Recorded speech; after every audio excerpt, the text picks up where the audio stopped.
नमस्कार, मैं हूं आनंद विश्वकर्मा और आप देखना शुरू कर चुके हैं अतीत के पन्ने। कहानी भारत के एक ऐसे राजनेता की जिसने बिहार से लेकर के दिल्ली तक की राजनीति में अपना महत्वपूर्ण योगदान दिया। कहानी एक ऐसे व्यक्ति की जिसने फर्श से अर्श तक का सफर तय किया। कहानी भारत की राजनीति के मौसम वैज्ञानिक की। जी हाँ, मैं बात कर रहा हूँ लोक जनशक्ति पार्टी के संस्थापक और केंद्रीय सरकार में मंत्री रह चुके माननीय स्वर्गीय श्री रामविलास पासवान जी की। दौर है 1946, तारीख है 5 जुलाई, जब बिहार का एक छोटा सा जिला खगड़िया और उस खगड़िया में एक छोटा सा गांव शहर बनी के एक अनुसूचित परिवार में जामुनदास और शिया के घर जन्म होता है रामविलास पासवान जी का। उन्होंने अपनी प्रारंभिक शिक्षा शहरबन्नी से ही पूरी की और उसके बाद वो अपनी स्नातक की डिग्री के लिए गृह जिले खगड़िया गए। की डिग्री बुंदेलखंड यूनिवर्सिटी से ली और वहां से डीलिट की उपाधि भी प्राप्त की। उसके बाद से उन्होंने अपनी एलएलबी कोसी कॉलेज पटना से पूरी की। समय और आगे बढ़ता है। अब दौर है सन 1960 ईस्वी का, जब रामविलास पासवान महज 14 वर्ष के थे तो उनका विवाह राजकुमारी देवी से करा दिया जाता है। यह उनका पहला विवाह था जिनसे उनके 2 पुत्री आशा और उषा हुई। इसके बाद उन्होंने बीपीएससी की परीक्षा दी और उसे उत्तीर्ण करने के बाद वो डीएसपी पद पर तैनात हुए।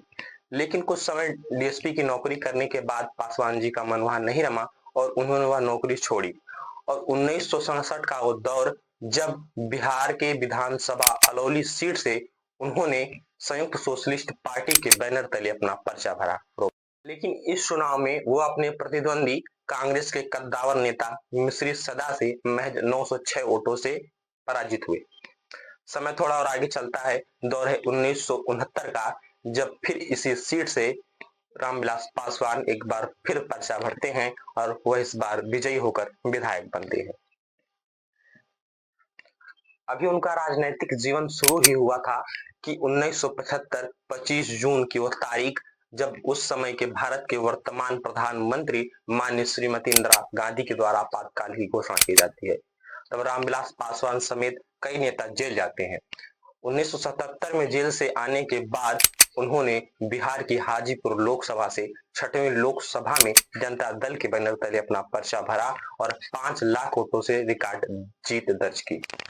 उनके राजनीतिक जीवन की गाड़ी ने पटरी पकड़ी ही थी कि उनके निजी जीवन में अस्थिरता उत्पन्न हुई। 1981 का वो दिन, जब रामविलास पासवान ने अपनी पहली पत्नी राजकुमारी देवी को तलाक दे दिया। अब इस कहानी में 1983 के दरमियान एक और पात्र का परिचय होता है। धर्म पंजाबी हिंदू, नाम रीना कौर, पेशे से एक एयर होस्टेस, जिनकी मुलाकात पासवान जी से एक यात्रा के दौरान हुई थी। का विवाह रीना कौर से होता है, जो विवाह के बाद रीना पासवान हो जाती हैं। उनसे उनको एक पुत्र चिराग पासवान हुए, जो इस समय के मोदी सरकार की कैबिनेट में मंत्री हैं। समय थोड़ा और आगे चलता है। दौर है 1989 का, जब बीपी सिंह की सरकार में, बीपी सिंह मतलब विश्वनाथ प्रताप सिंह, जो उस समय के वर्तमान प्रधानमंत्री थे, पहली बार रामविलास पासवान जी को कैबिनेट में मंत्री बनाया जाता है और विभाग दिया जाता है श्रम कल्याण का। ये वह समय था जिसके बाद से पासवान जी लगातार कैबिनेट में मंत्री रहे, चाहे वो फिर एनडीए की सरकार हो या यूपीए की सरकार हो।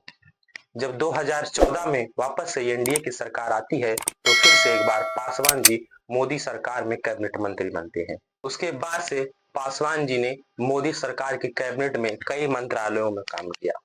फिर एक ऐसा समय आया जब बिहार से लेकर के दिल्ली तक में शोक की लहर दौड़ उठी। दिन है 8 अक्टूबर सन 2020, जब खबर आती है कि माननीय श्रद्धेय श्री रामविलास पासवान जी का स्वर्गवास हो गया। आज अमूल्य निधि, अमूल्य रत्न हमारे बीच ना हो, लेकिन उनकी जो विचारधारा है, उनके जो विचार हैं, वो हमारे लिए एक मार्गदर्शक का काम करेंगी। से जुड़ी ऐसी ही और घटनाओं को जानने के लिए सब्सक्राइब करें हमारे चैनल अतीत के पन्ने को और प्रेस करें बेल आइकन, ताकि हमारे आने वाली हर वीडियो मिले सबसे पहले आपको।